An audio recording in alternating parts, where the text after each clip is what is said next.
Here are 5 big mistakes that I made at the beginning of my music career so you can take them, learn from them, and hopefully not repeat the same mistakes. If you don't know me, my name is Jacob Restituto, and I'm a musician from Northport, New York, and I've been making music for over a dozen years. I have over 120 songs out there. And if you have any questions throughout this video, I'd be happy to answer them. Send me a text, send me a WhatsApp if you're international, send me a regular text if you're in the US or Canada. I'd love to hear from you. So like I said, we're taking 5 mistakes that I made at the beginning of my career. You can learn from them, hopefully not repeat them, and stick around to the end of this video where I'm talking about how you can avoid them as well. Mistake number 1 is not releasing enough music. So in 2014, I was in college and I released my first track March of 2014. Actually, I released it on my birthday, March 8th, 2014. I released a track called Growing Up. That was the track that essentially was like, man, I really want to do music full time. I dropped out of college, but for a whole length of reasons. Essentially, I'll make a different video on that. But essentially, I knew that I was going to start a business and I knew that I wasn't going to make any money from that business for a long time. And I had been dating my girlfriend, which is now my wife, for a long time and knew we wanted to get married. So I wanted to start that career sooner rather than later. That's essentially the short version. I'll make a whole version of that why later. So I dropped out of college in October of 2014. So about 7 months later, I turned that one song, expanded on it, and turned it into a 7-song EP. Now we have March 8th, 2014, first single. We have an EP, a 7-song EP, October 27th or something like that, 2014. And then I didn't release another song for over 2 years. The next song I released came out in November of 2016. So over 2 years later. Now I had been working my butt off trying to promote songs, trying to promote the songs I had written, practicing, gigging, doing tons and tons of stuff. And one mistake I made is not releasing enough music. I should have been writing more songs and putting more songs out there just because it would have made me a better songwriter. And that's 2 years that I essentially lost of songwriting. And now I believe I did write here and there, but like if I was consistently writing, I would have been such a better musician and I would have had such a larger repertoire of songs. I think quality comes with quantity. So the more you do it, the better you get. So that's one mistake that I made. I didn't release, I think, enough music in the beginning of my career. I released a track, a couple months later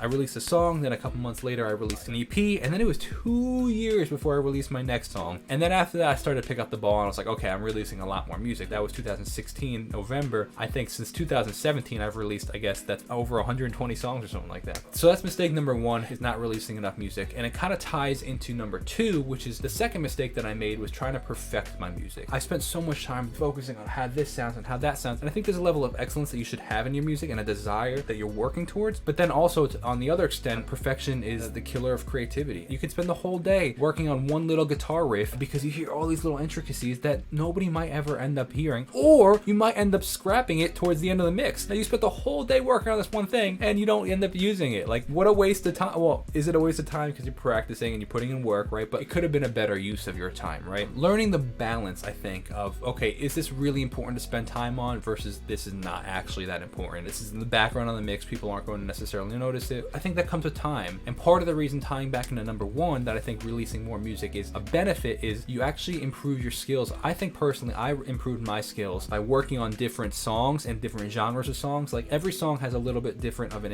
intricacy. For example, one song might have a cello in it, whereas one might have a piano. Well, you mix a cello a lot different than a piano. So like learning how to sit those in the mix or learning how to write melodies on each of those is slightly different, or, you know, ranges for each of those. A cello sounds good, really good here, but piano sounds better up here. You know, how to place different parts of songs in your voice, right? All these different things are learned not by doing one song a million times, but by doing a million different things, a million different songs. That's what I've seen, at least in my experience. The third mistake that I made when starting my music career was not consistently putting out enough content. I learned this process much later. I really started putting out content in like 2019, like consistently, and that's where I really started to see things change in my career. I had put in work in past of where I was like, okay, I'm posting here and there, but like how much farther would I be in my career if I had consistently like said, okay, I'm posting blank amount of times for this year. Like I want to post twice a day, once a day, 5 times a day on these platforms and staying with it, rather than, oh, posting here, posting once here, posting this there, but consistently, whether it be originals, like posting a little clips of me playing guitar, or whether it be me singing. Like I didn't start that until much later in my music career. And what would have been different? How much more would I have learned? How much more exposure would I have had? How much more of a following would I have had if I started much earlier? I mean, like I said, I dropped out of college in 2014. You know, TikTok wasn't a thing back then. Instagram was, what, 4 years old? I don't even know if you could post 1 minute long videos on Instagram at that point. You know, like how much earlier would I have been if I was then, when Instagram came out? Every day I was posting a video on Instagram, me singing. Like, would it have made a difference? I don't know, but definitely I've found that content has made a difference in my life currently. So how much more would it have made back then? Consistently sticking with it, start earlier in my career. The fourth mistake that I made when starting my music career was not documenting the process enough. Now, I've I've had a journal. I've actually journaled every single day, or I think I missed maybe 10 to 15 days since 2014. July 3rd of 2014, I documented every single day minus a handful. I can count on two hands the days that I've missed. I've journaled what I've done because I wanted to document the process. But one thing I regret is not documenting enough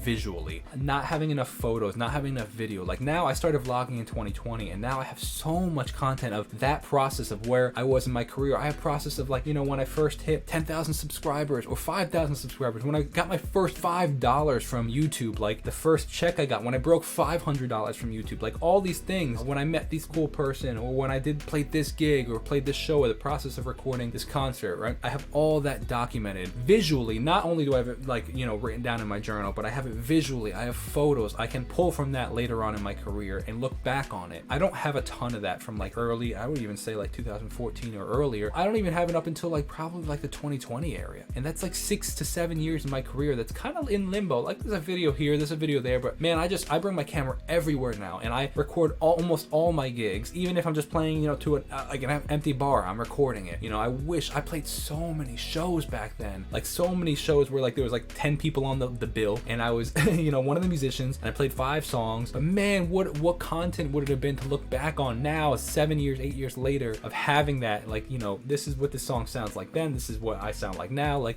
I just regret it. I wish I documented more of it. So document more. The fifth mistake that I made when starting my music career was expecting overnight success. I was like, I thought I could do it in like 3 years, be playing Madison Square Garden. Well, let me tell you, it's been 7 and I haven't played Madison Square Garden. Or it's actually been, no, we're coming on 9 years. I don't even know where I got 7. We're coming on 9 years, 2014 to 2023. Coming on 9 years. Hey, that's okay, because I'm enjoying the process. And what if success is just simply having the ability to pursue something you love, right? Enjoy the process. Do not expect overnight success. This is super important. One mistake that kind of tying this one, overlapping all of them, is like expecting overnight success. Like you think that, oh, I gotta make this first song perfect because it's my introduction to the world and it's gonna really make a big difference in my career. I gotta spend so much time on it. And sometimes musicians never even release it because it's never perfect. Or 2, it takes so long, but in reality, nobody's gonna hear it. I thought that I was gonna get I was like, I'm gonna release this song, it's gonna get 1,000 streams. I got like 7, and like probably 4 of them were my parents. You know, like the first streams the first day. Like, man, it took me years. It took me 8 years or 7 years to get 1,000 streams the first day I released something. And it doesn't even happen on every song. It actually rarely happens still, to be honest.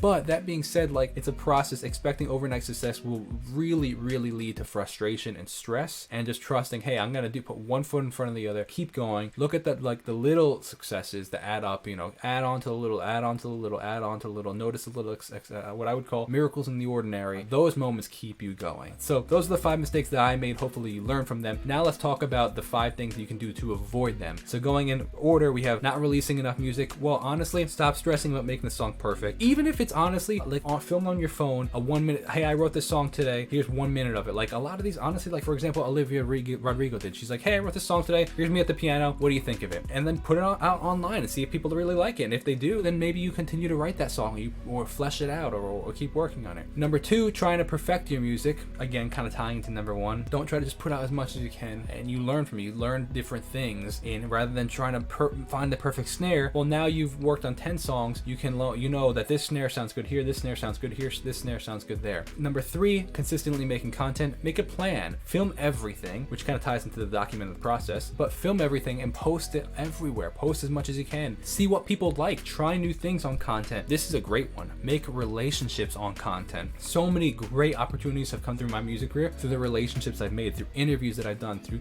songs that I've written with other people, through talking with other people, just creating collaborations with other people. Relationships are key, and why not intertwine content with relationships? And number 5, again, expecting overnight success. We're gonna tie in another one in here really quick, but this next one is probably gonna take longer than you think, so enjoy the journey. Don't stress about it, and just make the most out of it, right? And if you're meant to get to the where you want to go, then you'll get there, and you'll forget about how long it took, because you'll be too busy enjoying where you are, right? Extra little bonus one is try so hard not to compare. It's so easy to be like, well, why is this person having success? Why? And they got it faster, or this person, you know, I remember when I first started very early, this girl I was really close friends with got a record deal, and she got like $100,000 bonus, and like it was crazy. She's not really making music anymore, and I'm still in it, you know what I mean? So like years later, it kind of like it just, if you just stick your head down and keep going, that's all that matters. And you do you, and be careful when looking for inspiration, because honestly, when inspiration can very easily lead to comparison. So just be careful, keep your heart in check, and just enjoy the process. It's going to be a lot of work if this is really what you want to do, but it's worth it. Those are the 5 things that I learned. I hope you learned something from them.